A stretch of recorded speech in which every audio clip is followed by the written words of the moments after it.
ఒక దొంగ సేవకుడి వల్ల సమాజంలో ఉన్న సేవకులందరినీ అనుమానించే రోజులు వచ్చేసాయి. నిన్ననే అనుకున్నాం, మన స్వభావం మన దేవుడు ఎలాంటి వాడో తెలియజేస్తుందని అనుకున్నాం. నిజమైన సేవకులు ఎవరు? నిజమైన సేవకుడిని కనిపెట్టడం ఎలా?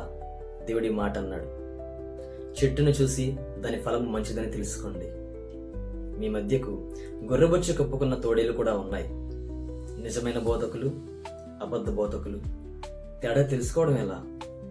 తిమోతి గ్రంథంలో పౌలు గారు చెప్పారు, సేవకుడు అనేవాడు నిందారహితుడై ఉండాలి, ఏకపత్ని వ్రతుడై ఉండాలి, అబద్ధం ఆడని వాడై ఉండాలి. ఈ రోజుల్లో ఎందరో సేవకులు మేము సేవకులమని దేవుని మాట బోధిస్తున్నామని చక్కని బట్టలు వేసుకొని దేవుని మాటలు బోధిస్తూ ప్రజల మధ్యకి వస్తున్నారు. జాగ్రత్తగా ఉండండి, మోసపోకండి. నీ క్రియలు, నీ కష్టము, నీ సహనము ఇవన్నీ ప్రభువు చూస్తున్నాడు.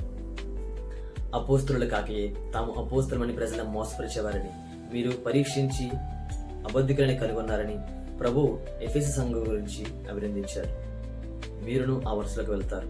ప్రతి సేవకుని పరిశీలించండి, కానీ ప్రతి సేవకుని తప్పు పట్టకండి. ఒక సేవకుడు తప్పు చేశాడని సేవకులందరినీ దయచేసి దొంగ సేవకులు అనుకోవద్దు.